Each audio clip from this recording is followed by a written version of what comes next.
Olá, amigos, olá, amigas.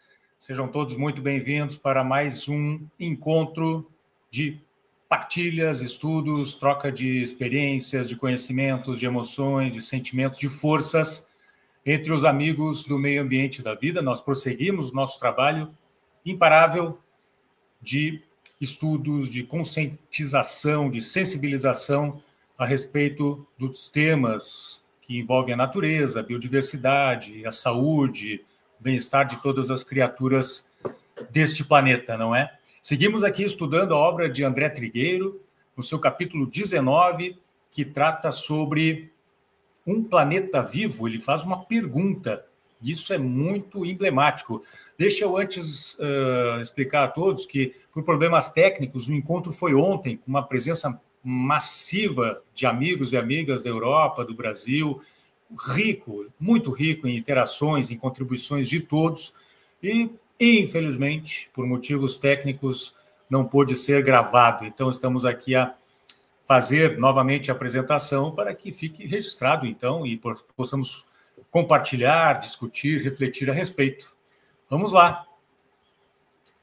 Então, tratamos aqui do capítulo 19, o Trigueiro faz uma pergunta, é um título pergunta que vai nortear todo o nosso trabalho aqui no dia de hoje.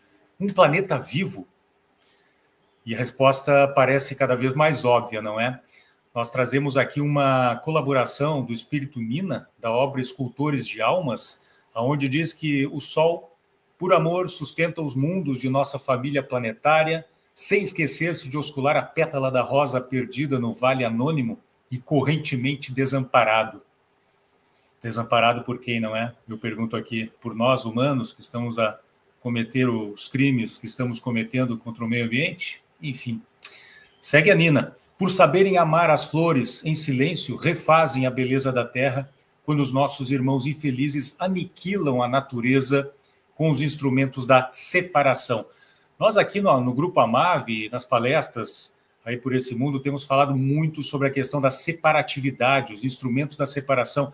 Essa ideia maldita do Homo sapiens de que ele pode viver separado dos demais elementos da natureza e viver em paz e com saúde. Olha que ledo engano, que ilusão. Então, assim, essa ideia da separatividade, ela surge de todos os cantos do planeta, de todas as filosofias. Por exemplo, no Tibete antigo, a Teosofia, por Helena Blavatsky, Platão e a sua fábula, o mito da caverna, entre tantas outras, falam sobre essa heresia, esse pecado mortal da separatividade. E aí, nesse sentido, Trigueiro vai elaborando, então, no seu capítulo, sobre o tema de que a Terra é um laboratório incrível da vida, não é? Ele diz que espíritas e ecologistas reconhecem a Terra como um complexo laboratório de experiências que, ao longo do tempo, tornaram a vida possível. Não apenas possível, como construíram uma imensa família. Somos todos parentes.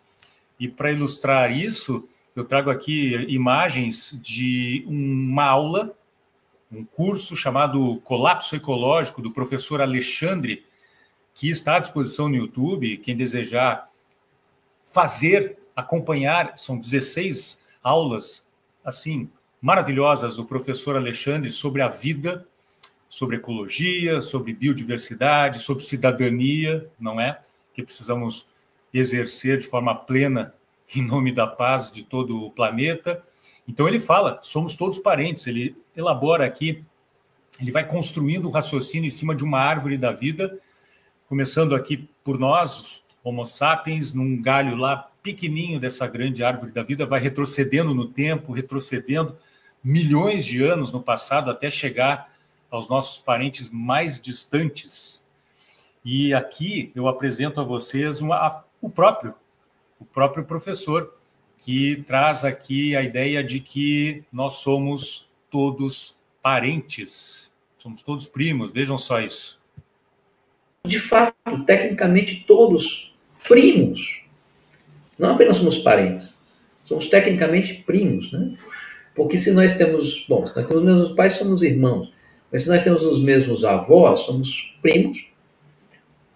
Mesmos bisavós, somos primos segundos, e aí, por aí vai. Nós podemos ser muito bem primos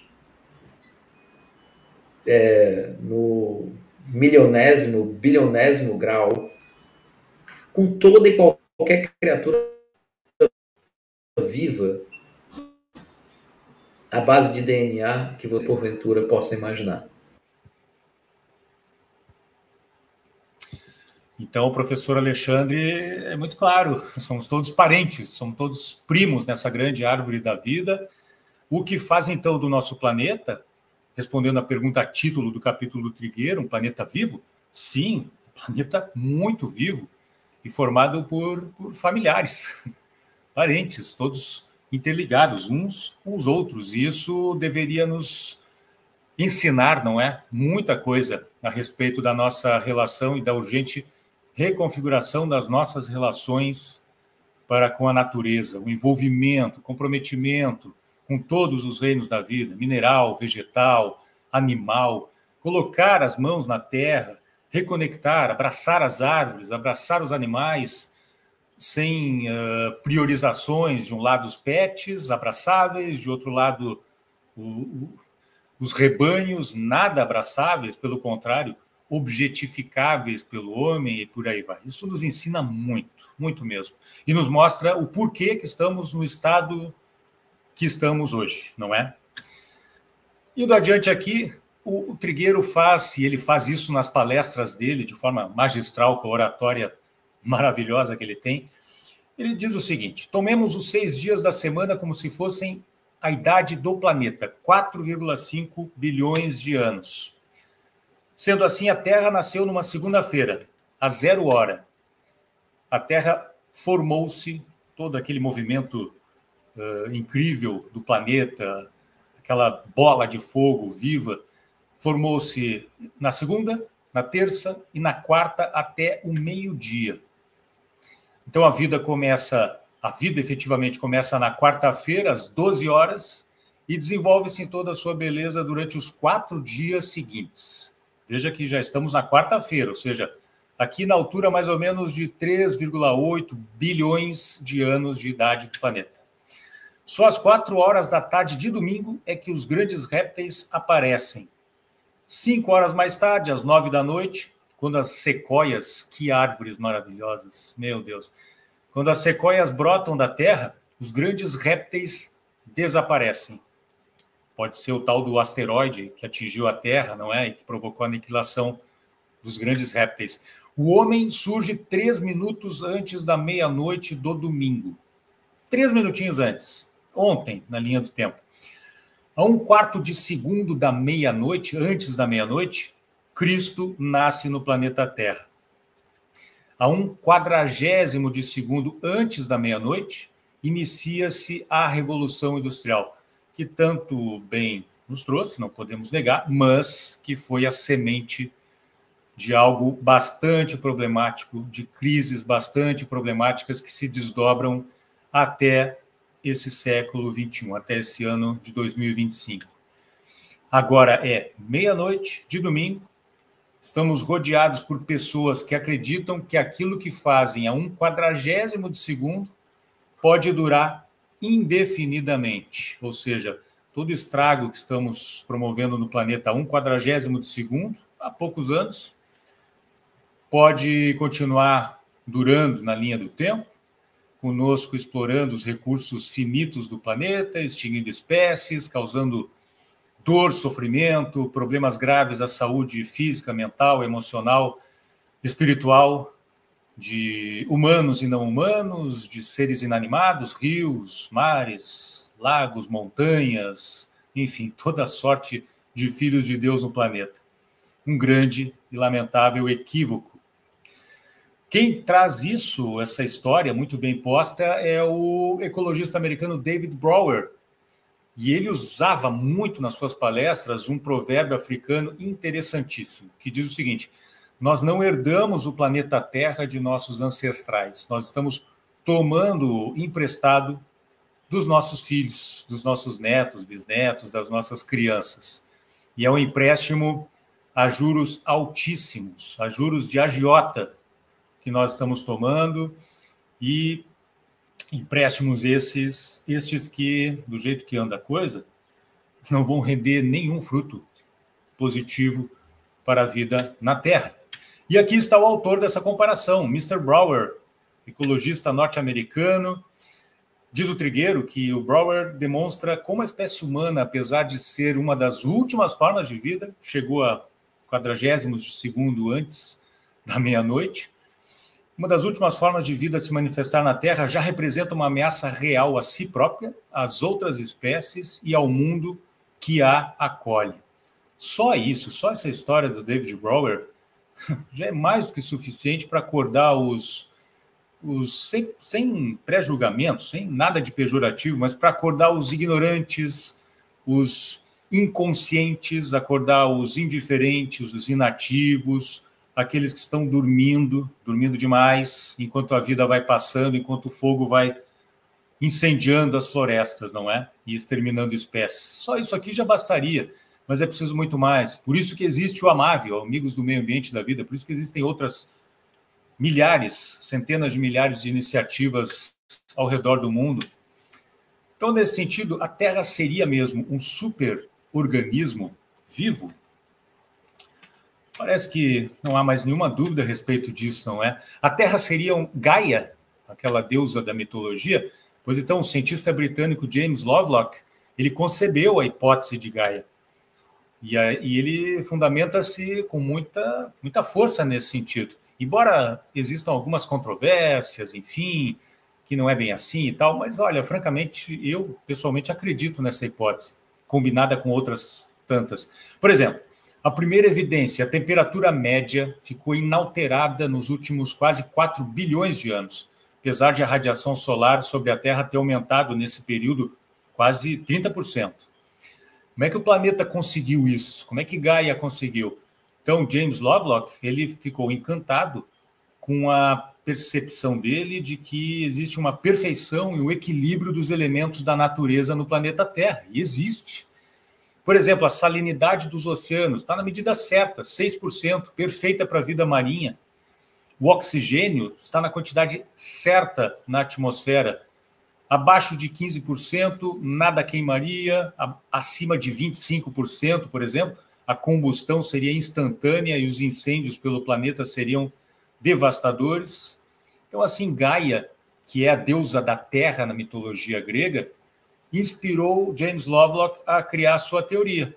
Diz ele, chamo Gaia de um sistema fisiológico, porque parece dotada de um objetivo inconsciente, ou consciente, diríamos nós, de regular o clima e a química em um estado confortável para a vida no planeta Terra, diz o nosso querido André Trigueiro. E aqui está o simpático James Lovelock, dizendo na sua obra The Revenge of Gaia, A Vingança de Gaia, que a Terra se recuperou de febres como essa que estamos vivendo hoje. E não há motivos para pensar que o que estamos fazendo destruirá Gaia. Mas se continuarmos os negócios como de costume, nossa espécie nunca mais poderá desfrutar do mundo exuberante e verdejante que tínhamos apenas 100 anos atrás, antes da Revolução Industrial. O que mais está em perigo é a civilização. E aí está o nosso querido James Lovelock, que já está no mundo espiritual já faz algum tempo. Ele incorporou, então, à sua teoria um novo conceito. Gaia também abraçaria todos os seres vivos do planeta. E aí, nesse sentido, ele toma um rumo diferente daquele de Charles Darwin, na sua teoria da evolução das espécies, dizendo que, se fosse sabido à época que a vida e o ambiente estão tão conectados, Charles Darwin teria visto que a evolução não envolve apenas os organismos, mas toda a superfície do planeta. Então, diz o Trigueiro, nós concebendo a Terra como um planeta vivo, saberíamos que então, ou deveríamos saber, que não podemos poluir o ar ou usar a pele da Terra, seus oceanos, suas florestas, como uma mera fonte, uma estante de supermercado infinito, que nós julgamos ser infinito, de produtos para nos alimentar, para, enfim, encher a nossa vida de tralhas de objetos diversos, não é? E nesse sentido, como estamos falando aqui de extinção de espécies, tocamos nesse tema, não é? Se degradarmos a fauna, por exemplo, olha só, é o que eu chamo de uma sétima extinção da vida, nós, por conta da nossa alimentação, do nosso comportamento, do nosso consumo hoje, alimentação muito à base de ultraprocessados e à base de vísceras dos nossos irmãos animais, que não fazem bem à fauna bacteriana. A ciência está dizendo isso, não é um ativista vegano, simplesmente, é a ciência que está dizendo.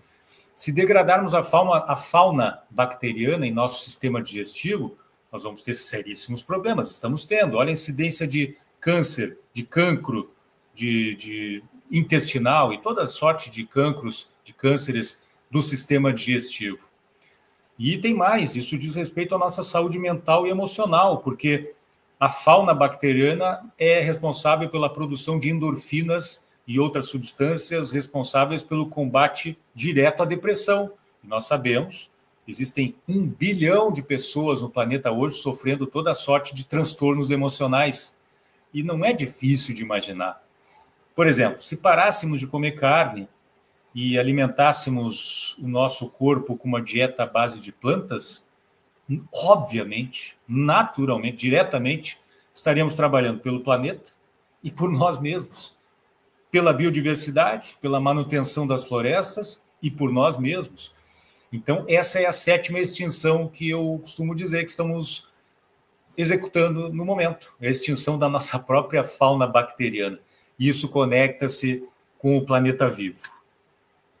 Então, assim, vamos agora mergulhar aqui no outro ponto que diz respeito com a mitologia, e aí eu tenho começado a estudar uma obra muito interessante de Joseph Campbell, O Herói de Mil Faces. Campbell é um mitologista de mão cheia, e ele faz uma análise maravilhosa sobre o que nós podemos chamar de monomito. O que é monomito? São histórias, são linhas de raciocínio, são eventos que têm um ponto em comum, seja qual for a religião, seja qual for a fábula, o conto, o mito, seja qual for a parte do planeta, tem um ponto em comum que perpassa diversas crenças, diversas filosofias. E aí esse ponto em comum recebe uma cosmética diferente conforme cada religião, cada cultura, cada povo. Mas há uma linha, um ponto em comum. E aqui há um monomito, há um ponto em comum que diz respeito ao que vamos chamar aqui de elementos, de seres elementais da natureza. Vamos construir junto essa ideia. Vejam se faz sentido e aí comentem conosco aqui. Por exemplo, no Livro dos Espíritos, a espiritualidade fala que Deus não exerce ação direta sobre a matéria. Ele encontra agentes dedicados em todos os graus da escala dos mundos.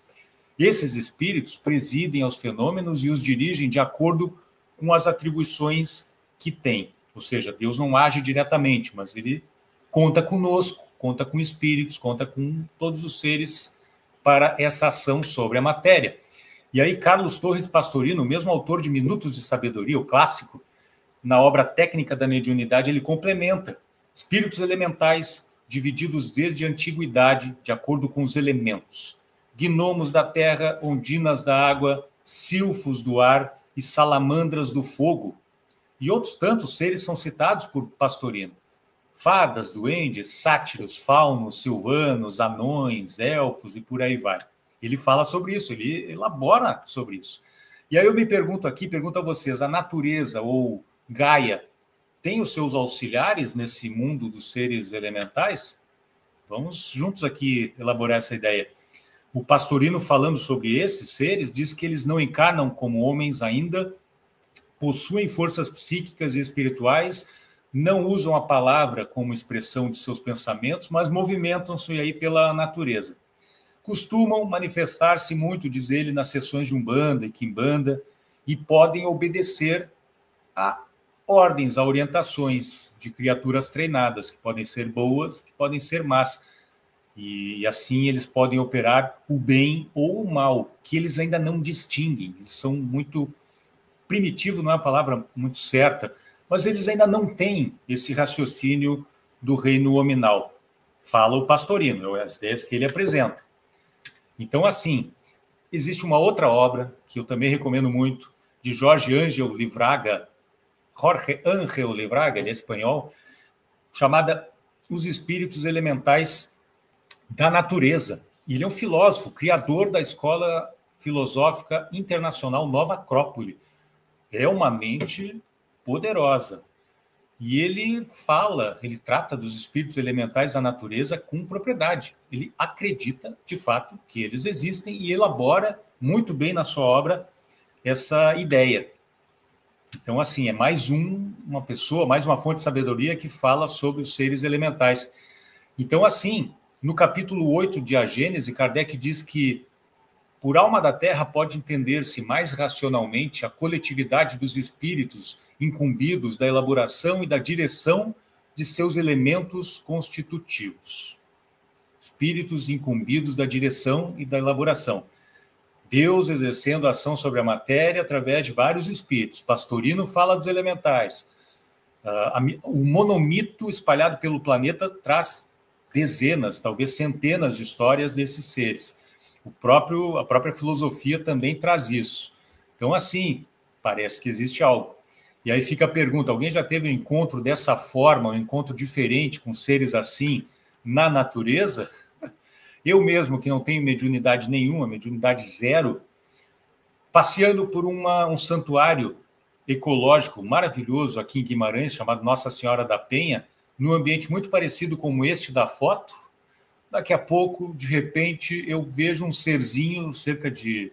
não tem 1 metro de altura, vejo as perninhas dele correndo em direção atrás de uma pedra como essa, em meio a uma trilha, muito pequenininha, as pernas bem branquinhas, dava para perceber até a cintura, com bastante definição, da cintura para cima, um tanto esfumaçado.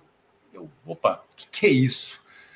Eu saí correndo atrás para ver se conseguia ver mais desse ser. Ele estava a 5 metros, mais ou menos, de onde eu estava, e saí correndo atrás e não ouvi, mas tenho certeza absoluta de que eu vi alguma coisa. Então fica aqui a pergunta, quem aí já viu, já teve um encontro com um ser elemental? E aí nesse momento, o triste, lamentável de não ter a gravação do encontro de ontem foram as interações que os amigos todos trouxeram.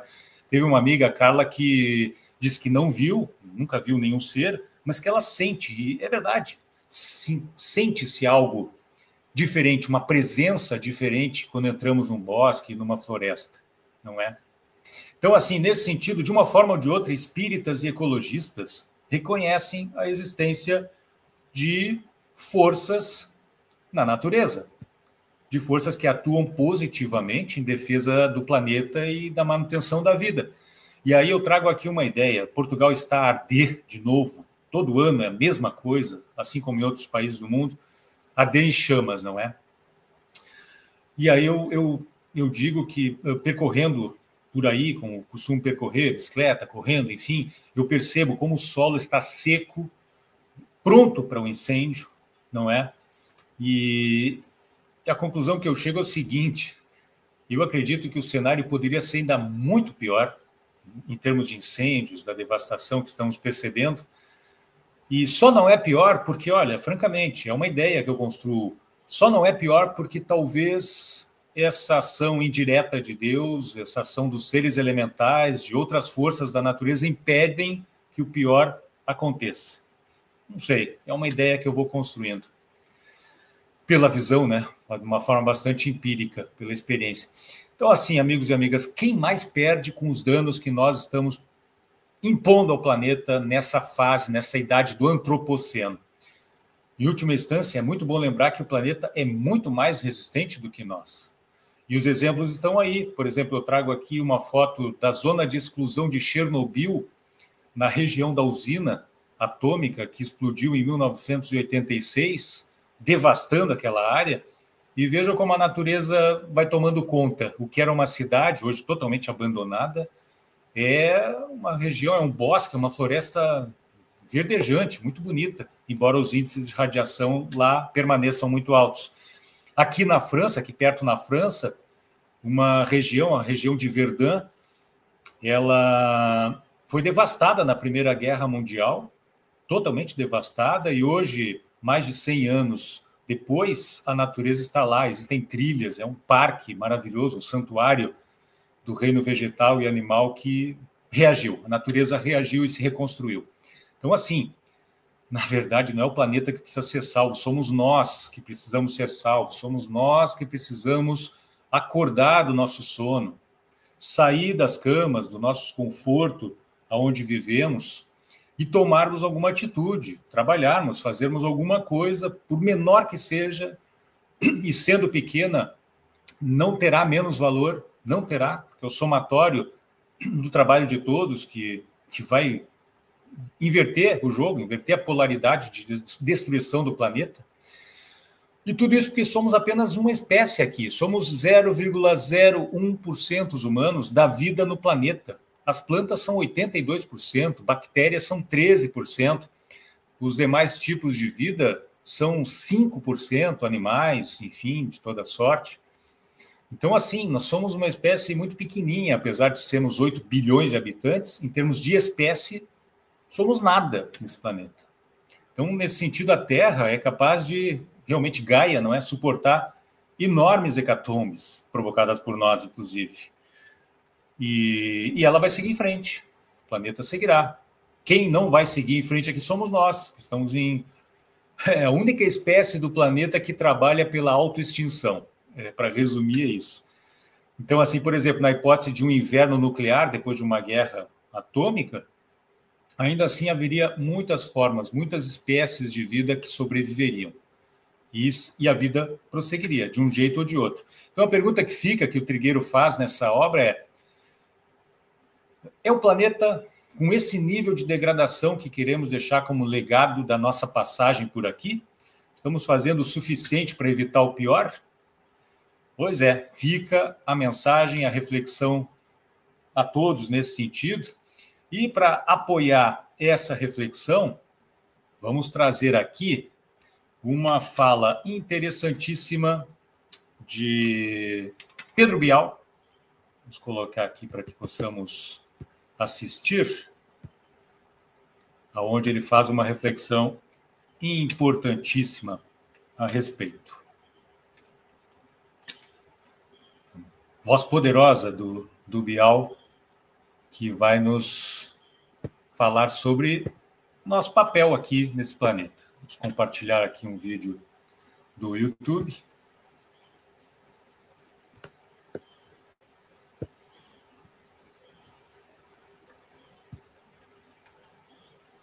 De um site chamado, de uma entidade chamada Conservação Internacional. Recomendo muito que pesquisem, conheçam, tem ali manifestações em todas as línguas, várias línguas, não é?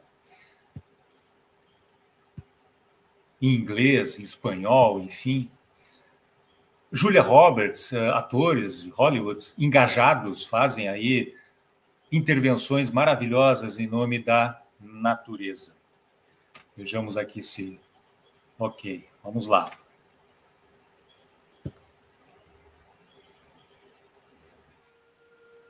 Eu sou a floresta. Eu os vi crescendo aqui. Eles partiram, mas eles sempre voltam. Sim, eles sempre voltam. Pelas minhas árvores, sua madeira, minhas plantas, seus remédios, minha beleza, seu refúgio. Eu sempre estive aqui para eles. E eu fui mais que generosa. Em alguns momentos, eu dei tudo para eles. Agora acabou. Para sempre. Mas os humanos, eles são tão espertos, com suas mentes privilegiadas e polegares opositores. Eles sabem como fazer as coisas incríveis. Então, por que eles ainda precisariam de uma velha floresta como eu? Matas, árvores, eu, hein? Bom, eles respiram ar. E eu fabrico ar. Será que eles já pensaram nisso?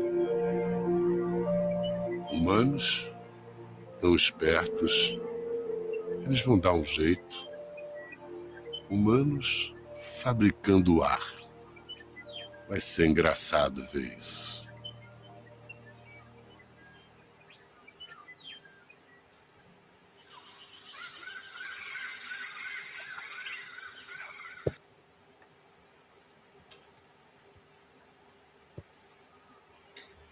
Pois é, será engraçadíssimo ver isso. Com essa mensagem forte na voz poderosa aí de Pedro Bial, encerramos o nosso encontro de hoje, essa gravação do encontro que aconteceu ontem, na verdade, convidando a todos para que juntem-se a nós, inscrevam-se aqui no canal do YouTube, nos sigam pelo Instagram, @Projeto Amave, e vamos lá, são partilhas, são contribuições, muitas contribuições vêm dos nossos seguidores, dos amigos que fazem parte do Amave, enfim, é uma construção de forças para que nos movimentemos. É preciso movimentar e é preciso fazê-lo o quanto antes, não é? Então, até a próxima. Agradecemos muito a atenção de todos e sigamos juntos. Grande abraço.